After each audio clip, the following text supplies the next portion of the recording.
Here we stand at the official start of summer, with every bird singing and every bud opening. It's hard to believe that just a few months ago, everything was so brown and drab. Green grass and leaves can seem like such a distant, impossible memory in March, but by June perhaps we forget and take them for granted.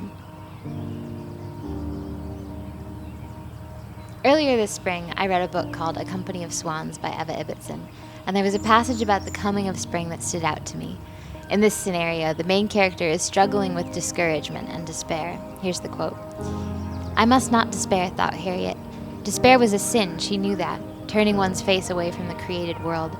And resolutely, she forced herself not just to look at, but really to see the greening hedges, the glistening buttercups, the absurdness of the lambs, setting herself, as unhappy people do, a kind of pastoral litany.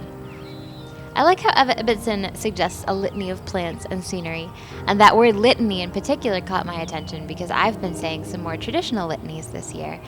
I completed the Total Consecration to Jesus through Mary, which is laid out by St. Louis de Montfort.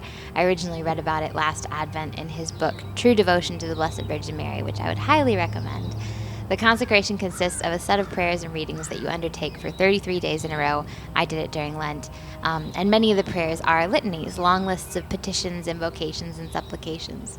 I say the rosary and go to Mass and read the prayers in my Magnificat, but I hadn't ever said a set of litanies quite like this before, particularly the same long litanies for so many days in a row.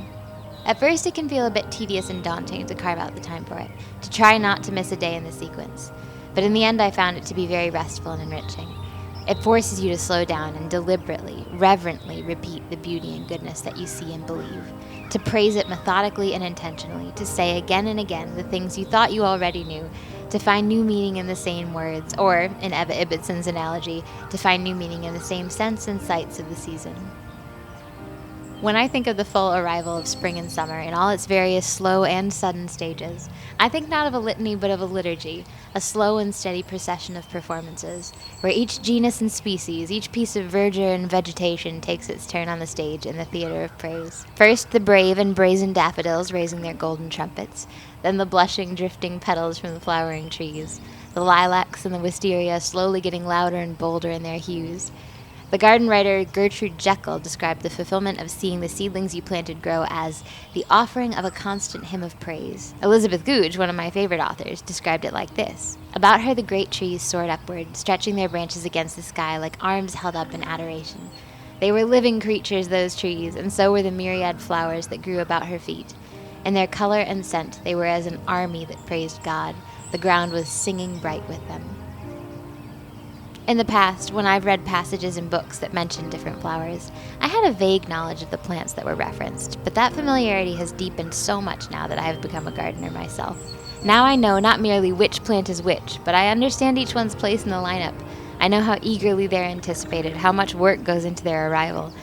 My mom introduced me last summer to the Garden Song, which is very popular and has been recorded by many different artists, but our favorite version is by the songwriter himself, David Mallet. Here's one of the verses. Pullin' weeds and pickin' stones, man is made of dreams and bones. Feel the need to grow my own, 'cause the time is close at hand. Grain for grain, sun and rain, find my way in nature's chain, tune my body and my brain to the music from the land. I think the lyrics are exactly what Eva Ibbotson was talking about in her reference to a pastoral litany. It's what I feel when I'm gardening. Gardening was something I always wanted to explore more and try, but at first I was definitely intimidated. It requires a lot of time and patience and work, and it involves a lot of disappointments. There's no getting around that. Not every seedling survives, not every transplant thrives, not every vine flowers. But even so, the very process of focusing your attention on the earth, on trying to make your garden grow, will help something healthy and beneficial and strong to grow inside of you. One of the things that I like best about gardening is that when I'm working in my garden, I don't think of anything but my garden.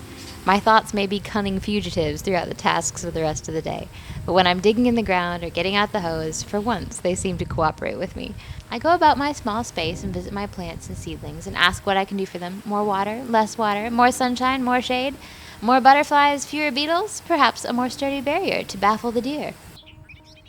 Here's the final verse of that garden song I mentioned, which the birds playing in the fields around my farmhouse always make me think of. Plant your rows straight and long, temper them with prayer and song. Mother Earth will make you strong if you give her love and care. An old crow watching hungrily from his perch in yonder tree. And in my garden, I'm as free as that feathered thief up there. As the song says, the seedlings need to be tempered with prayer and song, but they also are a prayer and a song. Perhaps the flowers and plants never get distracted from their natural vocation of singing that hymn of praise that Elizabeth Goudge and Gertrude Jekyll reference. I think when we are about that same business of praise, we are making the best use of our own lives. I love gardening because it always reminds me of that. I think it's no coincidence that the book of Genesis highlights gardening as man's original occupation. It is a very salutary occupation, even when things are not growing quite as well as I would have liked, which I confess, ironically, has been a bit of the situation this spring. It's been so chilly and dry, and unfortunately, a hefty percentage of my early spring seedlings just did not make it. However, patience is part of the process and part of the point. I've got some new seedlings going now, and I've also got some hardy perennials who are powering through. There's a truly spectacular little flood of lily of the valley at the foot of one of the big trees, which I'm always delighted to see every spring. The farmhouse where I live was built about 100 years ago, and I feel like the original farmer's wife must have planted those lily of the valley. I think it must have taken decades for them to spread to the extent that they are at now. It feels like such a beautiful legacy she left, a beautiful gift she gave to me, to all future residents of the house. Gardening is a gift that you give to yourself as well as others, and also a legacy that you can leave to future generations, which is yet another reason why I love it. I hope you guys enjoyed today's video. I've been collecting so many clips of the beautiful flowers throughout the spring that I wanted to put together with a little essay. I'm actually posting this both on YouTube and on Substack as a video and an essay. So wherever you're watching it, don't forget to do the good things. Make sure you give it a thumbs up and make sure you're subscribed. I have one final bonus segment. Possibly the cutest thing that I have seen this spring was a nest of tiny Carolina wrens. The mother bird picked a little cabinet right outside my door to nest in, so I kind of had to go around to make sure I wasn't bothering her too much.